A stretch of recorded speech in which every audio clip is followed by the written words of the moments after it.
So yan guys, tignan natin yung tanim natin na sitaw kung meron ng kung meron ng bunga. Bali nandito ngayon tayo sa bukid.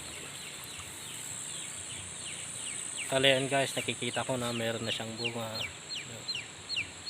Tignan natin siya guys. Bali dati yung dahon niya lang kinukuha ko nung maliliit pa lang sila. Yun ang niluluto ko. Pero ngayon may na sila, bunga na. Tignan natin guys. Bali ito na sila guys. Bunga na sila. Unang bunga.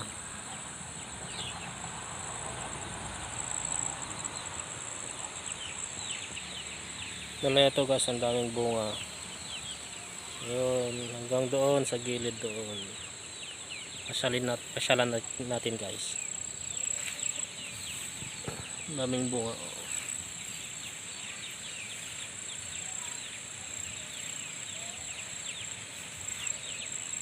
Ay, pagkukuha na tayo ng ulam natin. Doon sa gilid.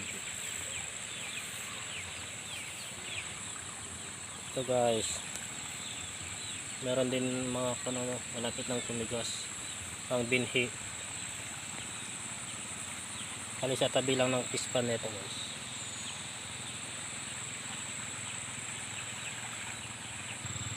Meron nga lang mga sakit ko, kailangan ma-sprayan. Ito yung maiksing guys, yung mga maiksing sitaw. Hindi yung mahahaba. Meron din yung mga mahaba dito pero kakunti lang. Ito sa gilid. Ayan. Ito yung mga mahabang sitaw. Pero ito, mga maiksi lang. Ang dami guys hanggang doon sa gilid.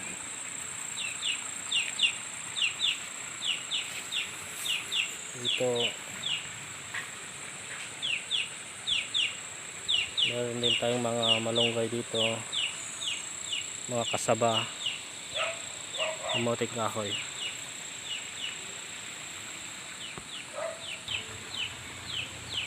Ang daming host dito guys, galing sa bundok. Ito.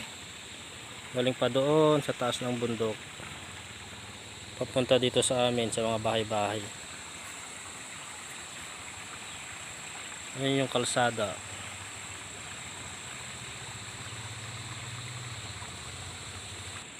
Ito yung mga mahabang sitaw guys. Kailangan kasi ng konto yung pag-aakyatan na ganito. Hindi katulad nito mga maiksi. Kahit hindi nalagyan ng trellis.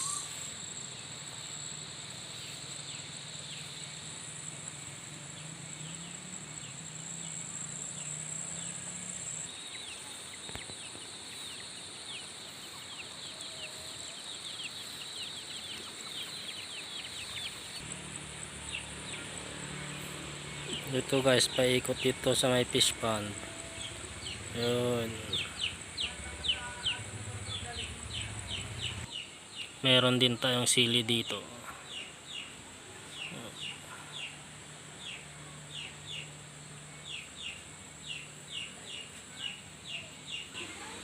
Ito yung fish pond ni Father guys. Kakunti na lang yung laman kasi na-harvest na to. Yung mga anak niya na lang yung mga natira.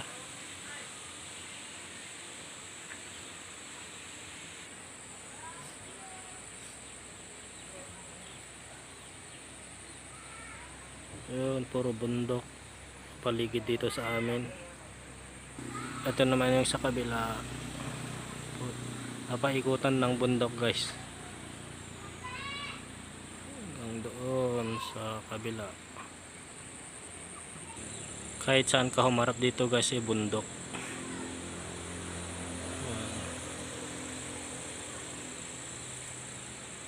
Ayan yung hanging bridge.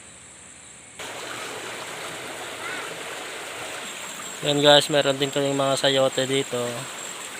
Pinagkukuhanan ng mga talbos pang ulam. Ito.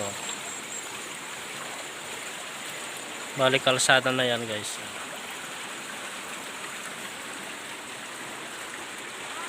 Sayote yan mga makyat. Ito naman irrigation guys. Yung patubig sa bukid.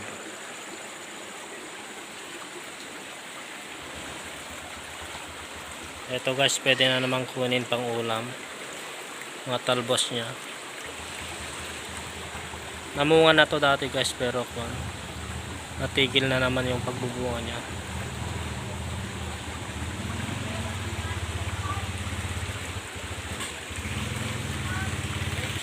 Yan guys, sa mga nagnganga, meron din kaming mga buwa dito.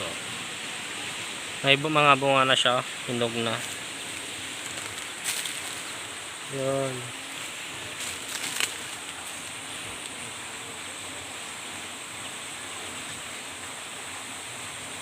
Hinog na siya guys.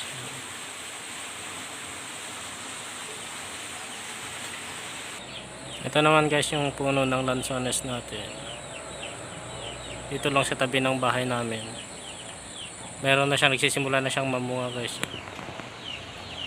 Ayan. Bali dito man sa kabila guys, yung puno naman ng kanyan rambutan. Ayan. Ito naman yung nyog natin guys. Tapos yung kabila yung maasim na parang citrus. Tapos mga Jan Mango, suha. Then guys, meron din tayong yantok doon. Doon sa tabi ng nyog.